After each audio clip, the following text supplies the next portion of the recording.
Hello guys! Magluto tayo ng meat sauce. May easy version of meat sauce. Ang ating mga ingredients, ayan. Food processor ka na yung onion. Yan, garlic. And then bay leaf. Tapos yung ating canned tomatoes, mga 3. Tomato puree, mga 500 ml yan. And then ketchup, mga 1/2 cup. Ground pepper and our magic salt. Kung wala naman kayong magic salt, kahit plain salt lang. Yan, meron tayong pasta spices.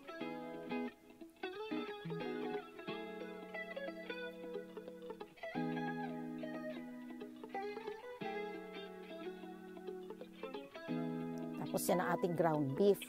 Mix yan ng beef and pork. Mga 1.5 kilo. Yan, ang secret natin, ang yung Worcestershire sauce. Ngayon, painitin mo ang iyong kaldero with olive oil. Damihan mo ng konti lang ng olive oil. Then, igisa mo na ang onion. Hanggang sa mag-soften yan.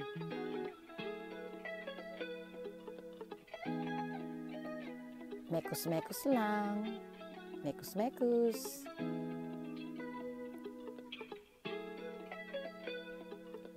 Ayan, para mag-blend siya sa olive oil.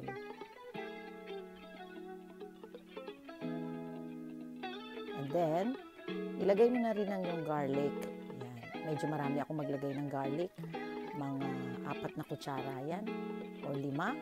Nasa sa inyo kung gusto ninyong damihan ng inyong garlic. Just saute. Saute nyo lang siya hanggang sa mag-soften. Hindi nyo susunugin ang garlic, ha?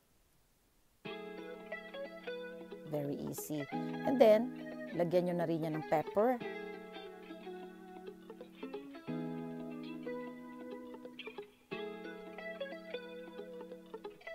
Kung ano yung dami ng pepper, nasa sa inyo yan.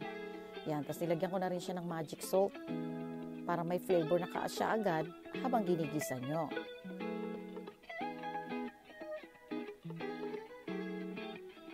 And then, mekos-mekos. Ay, lagay nyo na rin yung, yung mga spices nyo kung gusto nyo maglagay ng dry basil, oregano. Nasa sa inyo yan. Or Italian spices. Mekos-mekos again. Ayan, pag nakita na ninyong nag-soften, kailangan kasi gisang-gisa kasi dyan lumalabas yung mga lasa ng ating mga ginisa. Oh, diba? Mukha na siyang masarap at turog na siya. Ngayon, ilagay na ninyo yung ground meat. Halu-haluin nyo lang hanggang sa konting brown siya.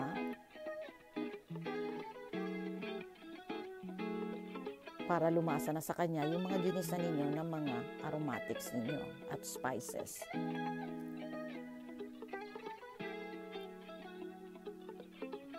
Yan, lagay nyo na kaagad. Kung gusto nyo lagyan ng sili, lagyan nyo na ng bay leaf.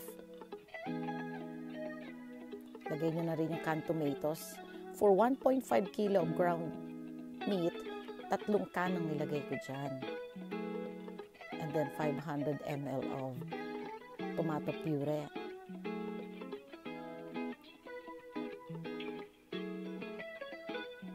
And then, mekos-mekos again. Ayan, para mag-blend sila. Para magpantay yan. Halo lang guys. Ayan.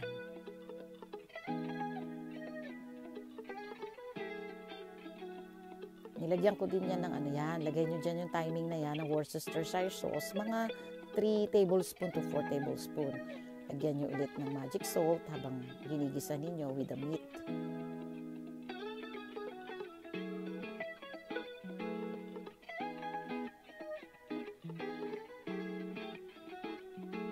Lagyan nyo na rin ng ketchup. Ayan. Siguro ang ketchup mga 1/2 cup yan. Huwag masyadong marami para hindi sila tumamis. Mekos-mekos again.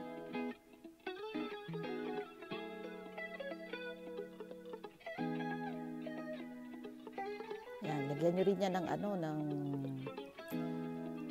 bang tawag dyan, yung paste, tomato paste din. And then, pakuluin nyo lang yan for about 20 minutes. Pero yung first 10 minutes, makikita nyo kumulo na siya, haluin nyo again. And then, takpan nyo again for another 20 minutes. Yan. Tapos, lagyan nyo ng yan ang aking hidden ingredients, yung mozzarella cheese. Pero kung anong available ninyong cheese, okay din lang. At least lalapot siya, hindi siya masyadong maging watery. Nilagyan ko rin nga pala yan ng optional na wine. Dapat yan red wine. Wala akong available na red wine, kaya white wine ang nilagay ko.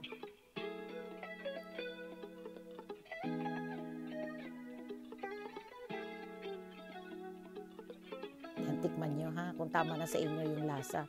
Yung alat niya, kung balanse na.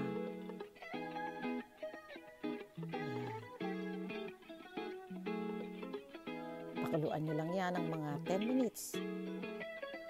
Another 10 minutes. Yan, pag ganyan ang consistency, pwede na yan guys. Ayan, ready to serve!